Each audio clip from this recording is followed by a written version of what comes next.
UP की 9 सीटों पर होने वाले उपचुनाव को लेकर सीएम योगी आदित्यनाथ के आवास पर बैठक में सभी 10 सीटों के प्रभारी मंत्रियों के अलावा डिप्टी सीएम केशव प्रसाद मौर्य और डिप्टी सीएम ब्रजेश पाठक के साथ अन्य कैबिनेट मंत्री मौजूद रहे। इस बैठक में उपचुनाव को लेकर प्रत्याशियों के नाम पर चर्चा हुई और बैठक में सीएम ने प्रभारी मंत्रियों को कैंप करने के निर्देश दिए। बताया जा रहा है कि सीएम आवास पर 2 चली बैठक में मुख्यमंत्री योगी आदित्यनाथ ने प्रभारी मंत्रियों को उनके जिले की सीट जिताने की महत्वपूर्ण जिम्मेदारियां दी है।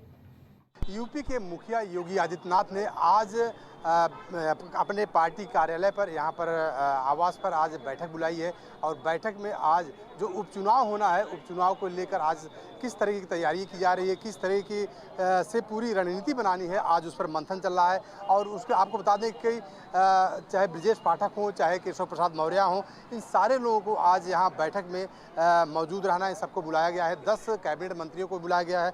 उसके साथ साथ में आपको बता दें कि 10 कैबिनेट मंत्रियों के साथ में जो जिले के प्रभारी मंत्री बनाए गए हैं उनको भी आज बैठक में बुलाया गया है कि किस तरीके की रणनीति बनानी है, किस तरीके से चुनाव को, जो उपचुनाव होना है 9 सीटों पर जो उपचुनाव होना है, उसको उपचुनाव को किस तरीके से जीत हासिल करनी है। तो जाहिर सी बात है कि इसी को लेकर आज यहाँ मुख्यमंत्री आवास पे आज बैठक चल रही है। जाहिर सी बात है कि इस बैठक में आप देख सकते हैं कि यहाँ पे विधायकों की गाड़ियाँ और मंत्रियों की गाड़ियाँ भी आज इस बैठक में मुख्यमंत्री आवास पे जा रहे हैं। और जाहिर सी बात है कि जो बैठक हो रही है, बैठक में आज 10 मंत्री यहाँ पे मौजूद हैं कि जो कैबिनेट मंत्री हैं, और उसके साथ साथ में दोनों डिप्टी सीएम केशव प्रसाद मौर्य और उसके साथ में आप बताएं कि ब्रजेश पाठक भी मौजूद हैं। आप देख सकते हैं कि काफिला निकल रहा है, गाड़ियों का, मंत्रियों का काफिला निकल रहा है। जाहिर सी बात है कि 9 सीटों पर जो उपचुनाव होना है, उपचुनाव को लेकर किस तरीके की रणनीति करनी है, किस तरीके की किन प्रत्याशियों को चुनाव मैदान में उतारना है। तो जाहिर सी बात है कि इन सारी चीज़ों को लेते हुए आज इस बैठक में मंथन चल रहा है। और दूसरी चीज़ आपको बता दें कि 9 सीटों को जीतने के लिए पुरजोर कोशिश योगी आदित्यनाथ कर रहे हैं। आज इस बैठक में आज फाइनल होगा कि कौन किन किन प्रत्याशियों पर मुहर लगेगी। कैमरा पर्सन मिथिलेश के साथ Rajesh Yadav, prime TV, Lucknow. Doctor Saurabh Tripathi ने सांसद राजीव राय पर मुकदमा दर्ज कराया है। आपको बता दें कि जिला चिकित्सालय मऊ के डॉक्टर के तहरीर के आधार पर अभियोग पंजीकृत कर पुलिस आगे की जांच में जुट गई है।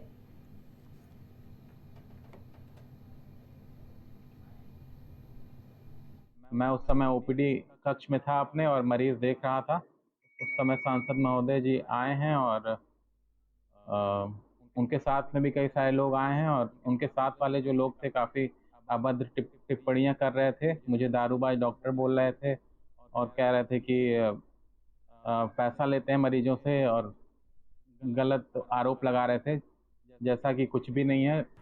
दवाइयाँ बाहर लिखी जाती है, वहाँ के डॉक्टर मरीजों के साथ बदतमीजी करते हैं, सुविधाओं का अभाव है।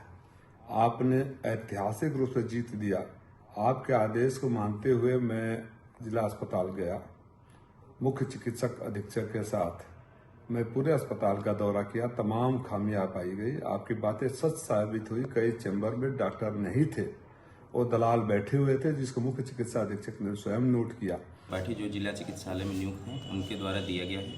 इसमें उन्होंने कतिपय तथ्यों का उल्लेख किया है, जिसमें माननीय सांसद एवं उनके साथ 10 से 15 लोगों के द्वारा उनके साथ दुर्व्यवहार, अभद्र भाषा का प्रयोग, मान अपमान करना एवं सरकारी कार्य में बाधा डालने जैसे अन्य भी तथ्य जो है कि उल्लिखित हैं, जिनके आधार पर प्रथम सूचना रिपोर्ट दर्ज करके अग्रिम विधिक कार्रवाई की जा रही है। एक तरफ सूबे की योगी सरकार पेड़ लगाने के लिए लाखों प्रयास करती रहती है, जिसके लिए करोड़ों रुपए भी खर्च किए जाते हैं, तो वहीं दूसरी ओर सरकार के नुमाइंदे ही सरकार की मंशा पर पलीता लगाते नजर आते। मामला जनपद ललितपुर के तहसील मड़ावरा का है, जहां सीएससी मड़ावरा में खड़े हरे भरे पेड़ों को काट दिया गया। सीएससी परिसर में कई वर्षों से खड़े इन पेड़ों को सीएससी चिकित्सा अधिकारी के संरक्षण में हरे भरे पेड़ों को काट दिया गया है।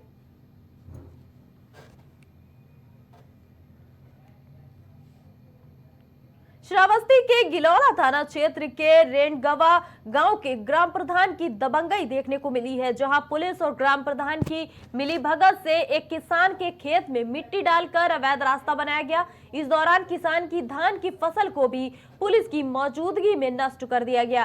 पीड़ित का आरोप है कि पुलिस और प्रधान की मिलीभगत से मेरे खेत पर अवैध कब्जा किया गया।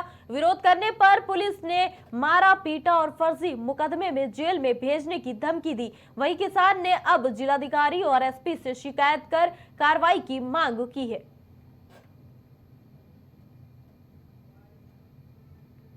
किन लोगों की मौजूदगी में की हुआ है? प्रधान जी सामने थे, वहाँ पर जबरदस्ती पटवा दिए सर, फसल भी कटवा दिए। पटाव का चक्रोट जी पुलिस भी थी और वहाँ पर सब कोई था, प्रधान भी था और जबरदस्ती चक्रोट फटवा दिए। कच्ची फसल लगी थी उसको कटवा कर पटवा दिए, जबकि नक्शा में कोई चक्रोट नहीं है जी, और हम जबरदस्ती पटवा दिए।